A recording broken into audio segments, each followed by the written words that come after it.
எந்த அளவுக்கு sir wait தாங்கணும்? ஏறி நிக்கலாம் அந்த ஷீட் மேல எல்லாம்? கண்டிப்பா நீங்க ஏறி நிக்கலாம், குதிக்கலாம். ஏறின்னு குதிச்சு விளையாடலாம் அப்படிங்களா? அது ஹைட்ல போய் நம்ம வேலை பார்க்க போறாங்க, மேல ஏறி போய் நின்று ஸ்க்ரூ போட போறாங்க. அதுக்கேற்ற மாதிரி ப்ரொஃபைல் இருந்தா மட்டும்தான் அது நல்லா கீழ இருந்து பாக்குறதுக்கு நல்லா அழகா இருக்கும்.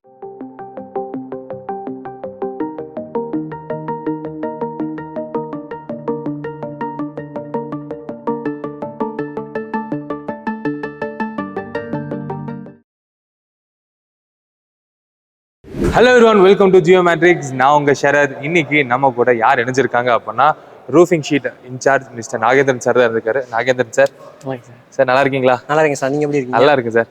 சார் சொல்லுங்க சார், ரூஃபிங் ஷீட்டு வெரி ஃபர்ஸ்டா நம்ம வந்து இந்த ரூஃபிங் ஷீட் அப்படிங்கிறது ஒரு பிஇ பில்டிங் எதுக்கு போடணும், அதோட யூசேஜ் என்ன மட்டும் கொஞ்சம் சொல்லிடலாம் சார். நமக்கு அது வந்து வேகமா கவரேஜ் கிடைக்கும் சார், டைமிங் மிச்சம் பண்ணலாம்.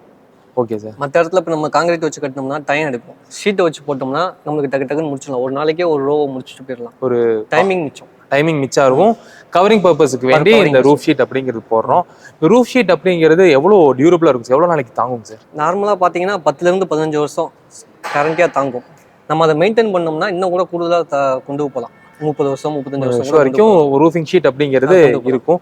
என்ன மாதிரியான சின்ன சின்ன பிரச்சனைகள் வந்து ரூஃப் ஷீட்ல இருக்கும் சார்? ஜென்ரலா கான்கிரீட்டுக்கு இதுக்கும் வந்து பாத்தீங்கன்னா இல்ல பிரச்சனைன்னு எதுவும் இருக்காது. மழை காலங்கள்ல அந்த ரூஃப் ஷீட்ல இருந்து வர அந்த ஒரு சில டைம் வந்து பாத்தீங்க அப்படின்னா அந்த மரங்களோட இலைகளா இருக்கட்டும், தண்ணிகளா இருக்கட்டும், இதெல்லாம் எப்படி சார் நம்ம ட்ரைன் பண்றோம்? அது விழுகிறப்ப ஒரு 6 மாசத்துக்கு ஒருடையோ இல்லை ஒரு 7 மாசத்துக்கு ஒருடையோ மேலே ஏறியோ ஒரு குட்டி பசங்களை விட்டே கூட அந்த தூசியெல்லாம் தட்டி விட்டோம்னா அதோட டூரபிலிட்டி இன்னும் அதிகமா இருக்கும், இன்னும் பெட்டரா இருக்கும். அதாவது ரொம்ப நாள் இருக்கும் அப்படிங்கிற சின்ன சின்ன மெயின்டெனன்ஸ் பண்ணீங்க அப்படின்னா ஒரு இது நான் சொல்றது வந்துட்டு வீடுகள்ல அந்த மாதிரி. இப்போ நம்ம வேர் ஹவுஸ், ஃபேக்டரி அந்த மாதிரி இடத்துல பாத்தீங்கன்னா கொஞ்சம் ஸ்லோப்பு போட்டோம்னா மழை பெய்யறப்ப அதுவே அடிச்சுட்டு போயிடும். இப்போ கொஞ்சம் ஸ்லோப்பா அந்த ஏ ஷேப் அந்த ஸ்லோப் இருந்துச்சு அப்படின்னா அதே அடிச்சுட்டு போயிடும். அதனால லைஃப் அப்படிங்கிறது நல்லா இருக்கும் அப்படின்னு சொல்றீங்க சார். இப்போ நம்ம வந்து நம்மளோட யூனிட்ல இருக்கோம்.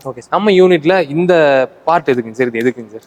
இதுக்கு coil sir, coil, colour coil உள்ள அந்த மெட்டீரியல் தான் வரும். Okay sir. இதுல 2 டைப் வரும், கேல்வனைஸ்டு காயில் ஒன்று, கேல்வாலியம் காயில்னு ஒன்று. Okay sir. ரெண்டையும் கம்பேர் பண்ணோம்னா கேல்வாலியம் கொஞ்சம் பெட்டர். ஏன்னா அதுல வந்து அலுமினியம் 55%, ஜிங்கு வந்து 45%, சிலிக்கான் வந்து 1.5%. அலுமினியம் 55% இருக்கிறதுனால அது ஹீட் வந்து அவ்வளோ சீக்கிரமா உள்ள விடாது. 43.5 வந்து ஜிங்க் இருக்கிறதுனால அவ்வளோ சீக்கிரம் துரு பிடிக்காது.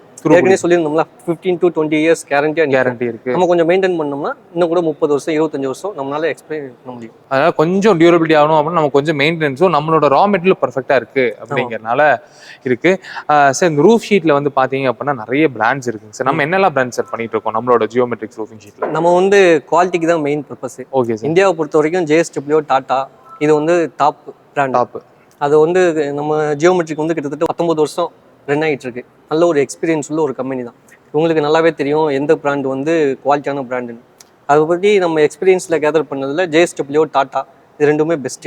அதை மட்டும் தான் நம்ம யூஸ் பண்ணிட்டு இருக்கோம். இந்த ரா மெட்டீரியல்ஸ் அப்படிங்கிற JSW, டாடா மட்டும் தான் வாங்குறோம். ஆமாம். அப்புறம் நம்ம இன் ஹவுஸ்லேயே வந்து பார்த்தீங்க அப்படின்னா இந்த மேனுஃபேக்சர் அப்படிங்கிறது பண்ணுறோம்.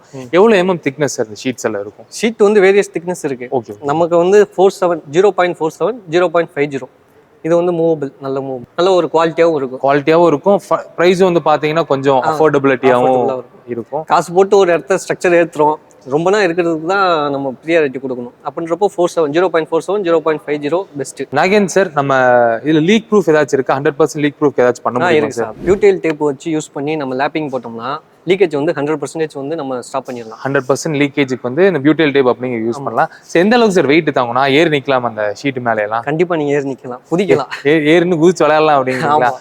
அது ஹைட்ல போய் நம்ம வேலை பார்க்க போறாங்க, மேல ஏறி போய் நின்று ஸ்க்ரூ போட போறாங்க. அதுக்கேற்ற மாதிரி ப்ரொஃபைல் இருந்தா மட்டும்தான் அது நல்லா கீழ இருந்து பாக்குறதுக்கு நல்லா அழகா இருக்கும். அந்த வெயிட் அப்படி தாங்கணும் அப்படின்னா டியூரபிலிட்டியும் வேணும், அந்த ஸ்ட்ரென்த்தும் இருந்துச்சுன்னா பெட்டரா இருக்கும் இல்லைங்களா? ஆமா சார். இன்னைக்கு நாகன் சார் கூட சேர்ந்து ரூஃப் ஷீட்னா என்ன, ரூஃப் ஷீட்ல என்னென்ன காம்போனன்ட்ஸ் இருக்கு, அது என்னெல்லாம் யூஸ் பண்ணிட்டு இருக்காங்க raw materials and JSW, Tata மட்டும் தான் நம்ம ஜியோமெட்ரிக்ஸ் யூஸ் பண்ணிட்டு இருக்கோம். அண்ட் நாங்க கூட வந்து பாத்தீங்க அப்படின்னா அந்த வெயிட் செக்லாம் பண்ண அந்த கிளிப்ஸும் கூட நீங்க பாத்துருப்பீங்க. ஏன்னா அந்த அளவுக்கு டியூரபிளா இருக்குன்னு காட்டுறதுக்கு வேண்டியது. அண்ட் நெக்ஸ்ட் அப்கமிங் வீடியோஸ்ல இது எப்படி மேனுஃபேக்சர் பண்றோம், அதோட டீடைலிங் என்ன, அதோட ப்ரொஃபைல் என்ன அப்படின்னு டீட்டெயிலா பார்க்க போறோம். Stay tune. தேங்க்யூ.